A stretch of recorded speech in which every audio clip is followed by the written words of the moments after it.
Hey everybody, welcome back to some more early morning barking, talking about BPD and MPD by somebody that has both.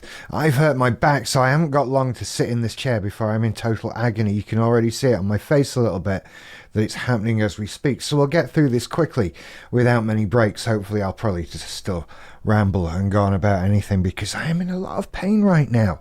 Actually, I'm realizing as I do this. So there you go. This is suffering for your art, is what this is. Good, I'm glad you appreciate it. So someone asked me about setting boundaries with people with BPD, because we tend to be people you need to set boundaries with. We can, come on a little strong from time to time. And, you know, I get asked actually fairly often, how do you do this? How do you approach this situation? And my answer is always, carefully, right? Carefully. Giving as much information as possible as quickly as possible. Let me explain. You see, this kind of varies situation to situation. But if you're setting boundaries with us, I'm assuming that maybe we're around too much, maybe we're a little too focused on you, maybe we're trying to be a little too involved in your life. Maybe we're favourite personing you, that sort of thing. If you don't know what a favourite person is, check back on my channel. There are many videos about what a favourite person is. I can't talk about that again. I'll go insane. I've talked about it a lot, right? So you kind of need us to back off a bit, I guess. My recommendation is that you do it by talking to us. I know that's not necessarily the easiest thing in the world, but it's the fairest and it's the kindest. Just ditching someone, ghosting someone, this is, right? We're going to be paranoid that you're doing that anyway. Okay? That's going to be our worry, that you're going to ditch us, that you're going to ghost us, that you've got other friends you're doing things with behind our back without telling us, all this kind of thing. We're scared of that. So don't do it, right? Don't make those paranoid worries become true, because that just reinforces it. You're actually kind of making it worse for the person at that point. Honestly, the kindest thing to do is to have a conversation. I'm a big fan of communication generally. I find that it sort of helps us solve most problems. But explaining to someone how you feel in a kind and calm, compassionate way is the best thing you can do. Now then, am I saying that they are going to react to that well? No, I can't make you that promise at all. They may understand, they may fly off the handle, they may, I don't know. But at least you've done your best, I would say. See, if they're paranoid and you fulfill that paranoia, could you blame them if they get upset? But in the case where you actually come to somebody and say that you need to set a boundary, that there's things going on you're not comfortable with or you'd like to be a different way, then that's how you go about that. Now, to the person with BPD, this can be a difficult thing to go through because they're losing something, right? It is a rejection. It's I don't want you around as much. You know, I don't want you to be here as much as you are for whatever reason. It is some form of rejection. Albeit not a harsh one, not a complete one or a total one. It's just you have every right to set a boundary. But it's a form of rejection. And I think as part of your explaining it, you need to be very clear that you're not cutting someone off, that you're not wanting them necessarily out of your life. Unless you are, in which case all of this is moot and just tell them to go, go away in whatever form you want. I'm trying not to swear. Sorry. But if you do, you've got to just explain. Be clear. the person with BPD, I mean, look, the way they should deal with, if I was making a video about how to deal with having boundaries put on you, I would talk about getting a life. I would talk about having more friends and more activities and more places to focus our time and attention. Because at the moment, in the context of this video, I guess we're assuming that all of their time and attention is focused on you, and it's a bit much, and you need time to yourself or other friends or to live your life or whatever, you know? And so when you cut that off or limit it, where does it go? And that's not your problem. Okay? That's not something you have to take into account.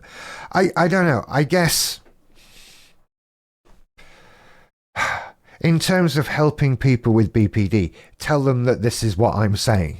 If you're doing that they need to get a life. Point out things they could do, I suppose. I don't know. I don't want to do your conversation for you, you know. But they need to refocus their attention. Hopefully not just on one person or thing, you know. The more we can spread it around, the better it gets, the more fallback options we have. Because do you know what? However many friends you've got, however close you are to them, ever, you will occasionally have times when no one's available. When there's no one who wants to go to that thing. When everybody has forgotten something. And so the more friends you have, I guess you can sort of reduce your chances of that happening, but that chance is never zero. And so spread it around.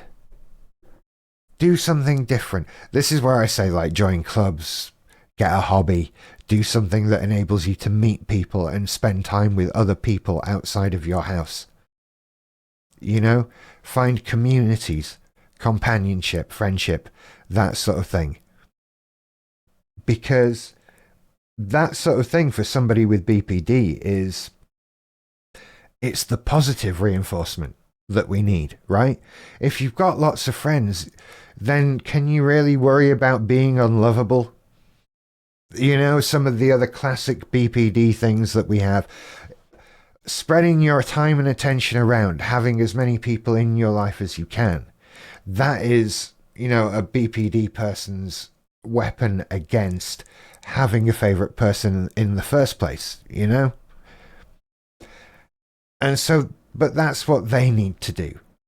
You need to set your boundaries. You need to be clear. And you need to be honest about what that boundary is and why you're setting that boundary. Be ready for kicking and screaming. I always think that's the case when anybody's getting a boundary put on them, right? It's not just a rejection. You're telling someone no. You're telling someone you can't have everything you want. And depending on your maturity levels and that sort of thing, I don't know how capable we all are of accepting that. You know, some people tantrum. And that's true of people with and without BPD. Boundaries can be a difficult thing, and we do need to place them on people in life from time to time. What I would say is you stick to your guns about this. Right? This is your boundary. You need it there. And if they want a relationship of a form to continue with you, then that needs to be with that boundary. And if they can't accept that boundary, then the terms of this relationship really need to be looked at. And you need to consider whether you can go forward with someone as a friend or whatever capacity if they can't respect a boundary that you need in place. It's important that you have this. It keeps you sane, right? It keeps you protected from our stuff. You know? Another common question I get asked, what should I put up with? That one I can't answer. I don't know what you should put up with. I don't know what you face. I don't know what your tolerances are. And I'm never going to tell anybody to put up with some sort of toxic or upsetting or potentially even dangerous behavior. But you do need to have those boundaries in place. So have them, enforce them, be steadfast in these walls that you need to put up between you and someone. And, be clear about consequences. If you keep doing this, we can't be friends anymore. If you can't respect my boundaries, I can't date you anymore. This kind of thing. Because, this is just one boundary you're trying to put down. If they're not going to deal with that, are they going to deal with anything else later on? Probably not. And in fact, it might get worse, because this can be a sort of battle of wills and battle of wits. Like, I want this boundary, I don't want this boundary. Who's going to give up? Don't let it be you. Right? Let it be them. Because if it's not them, then they've learned that they can beat you. And that's not what we want, really, is it? I suppose. So yeah, have the conversation, have the talk, do it that way. Because that's the kindest way. And that way you can say, I tried. I did my best. I did what I think should have been done. I was reasonable. I was fair. I communicated. How they react to that is out of your control. But you can do your best. I hope that helps. If you want other videos, pop on over to Early Morning Bark. No, I changed the thing, didn't I? Because I had a link tree, and then they sent me an email going, oh, by the way, we're just doubling the price of your monthly subscription. And it's not that it makes it prohibitively expensive, but I really objected to them taking the piss like that, so I cancelled it. Go on to patreon.com/earlymorningbarking for more videos and other things, and support the channel, and prop me up a little bit. I do appreciate it. You are all awesome, those of you who support me there. And, look out for other videos. Follow me. I'm on Threads and Instagram, and that's probably it, I think. Social media is really cut down, and I'm not going on X. It's just people arguing with bots and stuff, so I can't be bothered. Other than that, you take care. I'll see you later. Bye-bye.